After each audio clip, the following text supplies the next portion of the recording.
There's mounting outrage, criticism, and rebukes of how federal agents are operating in Minnesota.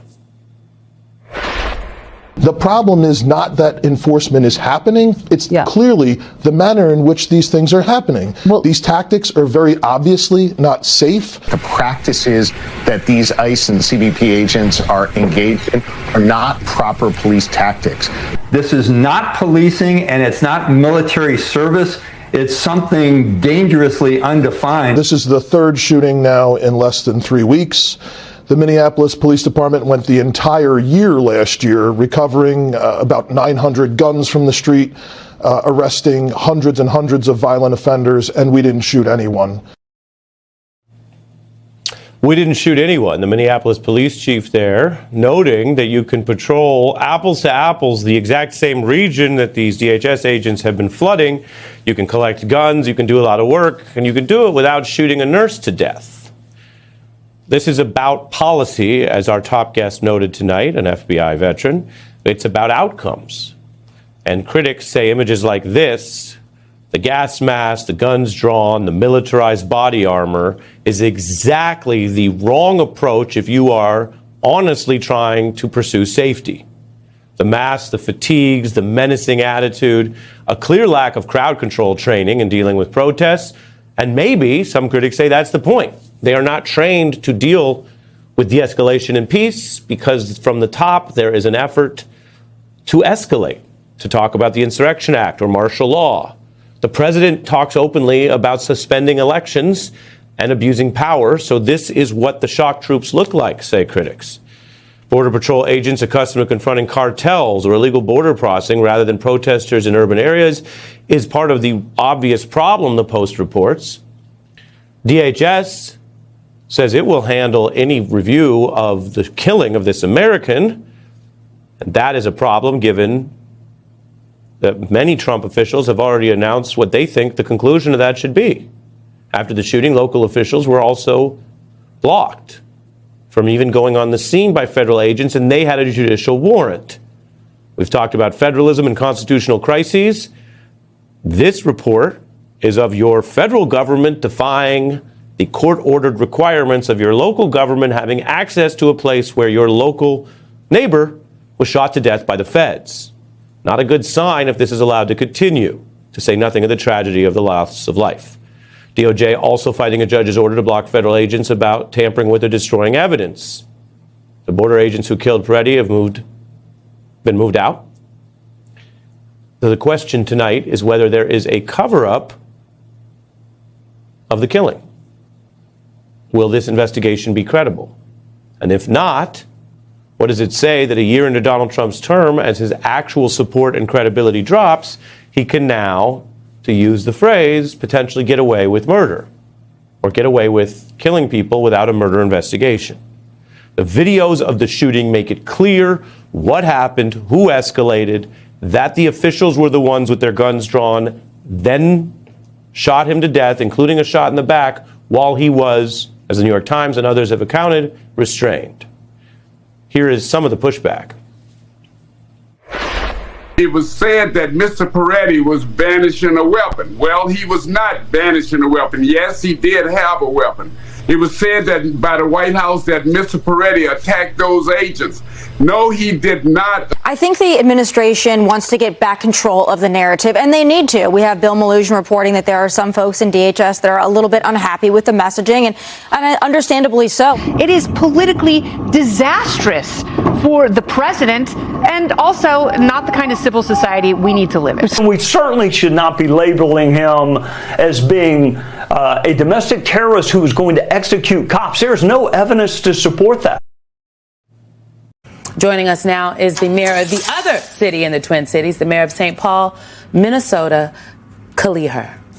Mayor, thank you for being with us. Yes, thank you so much for being with us. Your reaction to the news that Greg Bovino and some federal agents are leaving your state? I mean, I'm hopeful that this isn't just a shift in tactics to address a political perception or problem, but that it is really going to be a change in how they're going to be operating in our cities here. So all I can do is be hopeful. Mayor, for me, at least, it's not just the fact that Bovino's leaving and Holman's coming in and the president is up here, say, oh, yeah, we got to bring the temperature down. Well, dude, you were the one that increased the fire. You're the one that turned the flame up on the stove. But I think the important thing is the way the administration is approaching this, the investigation into the death of these two individuals, to me, is paramount right now. How do you lend your voice? How do you coordinate? I mean, what is the investigative part of this into Mr. Peretti's death and Ms. Good's death? How does that play out? Because that's the part that the federal government right now seemingly wants to sweep under the rug. And by putting out this, oh, well, Bovino's leaving, we're going to bring the temperature down, but we're not investigating what happened here. That's right, Michael. I think that you are completely spot on. It's not even just the fact of how they've executed Operation Metro Surge. It is that the trust that has been eroded because of what they are, the narrative that they have put out there that completely does not match the actions of what we are seeing being videotaped by our citizens here. And so the only way to rebuild that, they can pull out all the troops that they want, in which we would welcome that. But unless they are willing to have transparent investigations, letting our Bureau of Criminal Apprehension come back in, our BCA come back in and be part of these investigations, and being able to let our local police departments, be involved the way they have been in the past. I think that is the only way that we can really create that transparency and build trust so that we can move forward. Otherwise, it is just switching out one individual for another leader who, as you all stated, has done some things that make it so that it's our communities still feel scared and will be afraid to leave their homes. Mayor, if you could give us some insight into what you know specifically about the teams or the individuals that are leaving. We've heard about Greg Bovino, but the BORTAC teams, which are the Customs and Border Patrol Special Elite Unit, these are the folks that have been leading a lot of the operations in your city and others. And I was struck by listening to you in the shadow hearing that Democrats held in Minneapolis and St. Paul just days and days ago. And you said that you yourself had been advised that you might need to carry. Observers have raised concerns about a recent pattern of assertive behavior by a powerful national leader, pointing to actions that appear to challenge long-standing international norms and domestic constraints. These actions include publicly asserting preferential claims over resources beyond national borders, applying economic pressure on other states that express disagreement, and signaling willingness to challenge established principles of sovereignty. Such moves have been interpreted by critics as departures from cooperative frameworks that traditionally govern international relations. Additional concern has centered on instances where institutional checks appear to have been disregarded.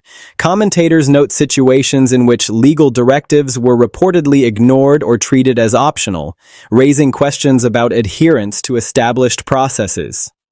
At the same time, enforcement measures have expanded in certain regions, with visible displays of authority that some describe as heavy-handed.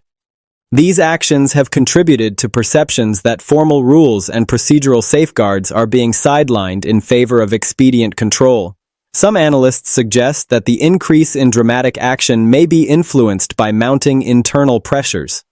Economic challenges, rising living costs, and public dissatisfaction over policy outcomes have created a difficult environment. In this context, highly visible external actions can serve to redirect attention and reframe public discussion, shifting focus away from unresolved domestic concerns. Others argue that the pattern reflects something more structural than short-term distraction. They point to a broader shift towards centralized power and unilateral decision-making, where negotiation and multilateral coordination are replaced by direct pressure. This approach prioritizes immediate leverage over long-term stability, potentially weakening the systems that have historically managed disagreement. International reactions underscore the seriousness of these developments. Statements from senior leaders abroad have suggested that certain red lines, if crossed, would fundamentally undermine existing security arrangements and cooperative institutions. Such warnings highlight the fragility of trust when foundational principles are openly questioned. Taken together, these dynamics paint a picture of a moment marked by tension and uncertainty. Whether driven by domestic pressure, strategic calculation, or a broader redefinition of leadership style, the consequences extend beyond any single issue. They affect how power is exercised, how rules are respected, and how cooperation is sustained in an interconnected world. As events continue to unfold, observers emphasize the importance of restraint, accountability, and dialogue. The choices made during this period may shape not only immediate outcomes, but the durability of institutions and norms that have governed relations for decades.